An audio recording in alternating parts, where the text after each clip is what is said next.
Yvan Bourgnon, alors, ça va être un grand manège, hein, votre périple maintenant, là. Vous lancez dans un grand défi et puis ça va tourner en rond aussi. Je vais choisir plutôt je sais pas lequel encore, peut-être le bateau là, sous-marin. Ça va être un peu sous-marin notre affaire. On va surtout le tourner en 3 secondes, on va mettre à peu près 65 heures pour tourner autour de la Terre de Feu. Donc ça va être un peu moins calme que le parc Monceau, un peu plus agité, mais ça nous promet une belle navigation en fait une navigation de 1000 km sans escale, sans assistance. Voilà, dans l'endroit le plus hostile de la planète. Donc des belles choses qui nous attendent. Des pingouins, des phoques, des creux de 6 mètres, des willy-wo, des vents qui peuvent descendre de la cordillère des Andes à plus de 200 km/h, et de l'océan Pacifique, de l'océan Atlantique, un bon passage du Cap Horn. Tout est réuni dans un petit cocktail comme il faut. Alors, le bateau, lui, ça va pas être confortable, hein, ça va être encore pire que les petits chevaux, là, ou le petit sous-marin qu'on voit derrière sur ce manège.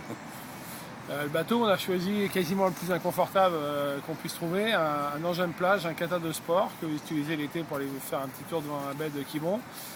Et voilà, l'idée c'est est-ce qu'avec un engin de plage de Monsieur Tout-le-Monde, on peut aller naviguer dans l'endroit le plus hostile de la planète. Voilà, on a bien évidemment, ça s'improvise pas, ça fait 2 ans avec Sébastien Robinet qu'on navigue énormément sur ce genre de bateau et qu'on fait une préparation minutieuse. Mais voilà, l'idée c'est certes un exploit, mais c'est aussi une grande aventure, un grand voyage. On va traverser toute l'Argentine, tout le Chili avant d'accéder à ce bout du monde. Et puis ça va être mon premier passage du Cap Horn. Alors, les gens disent tous, que mes copains ils disent tous, t'as raison, il valait mieux commencer par le petit, parce qu'une fois que tu as traversé avec un grand bateau, tu n'as plus envie de revenir avec un petit. Donc voilà, c'était le meilleur moyen d'approcher le Cap Horn et de devenir un jour un grand marin. Alors, qu'est-ce qui vous pousse à faire ça, à aller au Cap Horn, surtout dans des conditions comme ça? Vous avez une femme jalouse à fuir? Non, je fuis la civilisation complètement. Non, au contraire, c'est de faire, déjà de belles rencontres là-bas, parce qu'on va quand même s'installer en camp de base dans le village le plus reculé de la planète, avec 300 habitants.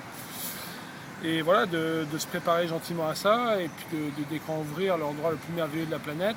Et tout ça en le faisant pas en vitesse de croisière, parce qu'en fait la difficulté de notre truc, c'est que si on y va doucement, ça peut durer 4-5 jours, et là on va avoir un vrai problème pour dormir. Parce qu'on ne peut pas dormir sur un kata de sport, on ne peut pas récupérer. Et puis si on fait trop vite, on risque de casser notre joujou. Donc voilà, il va falloir trouver le bon rythme et allier la vitesse et la niaque, et puis en même temps la sagesse.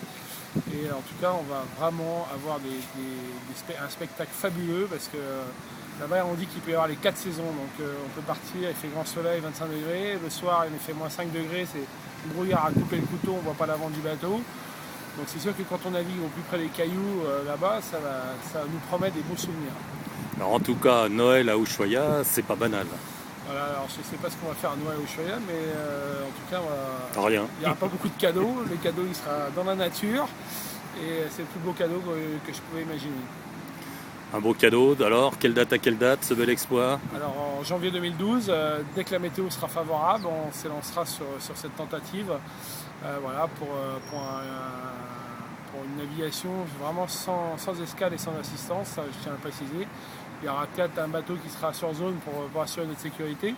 Mais voilà, on veut vraiment faire une navigation comme ça sur un... Laisse tomber, je sais plus ce que je veux dire. Sur un kata. Voilà. Voilà.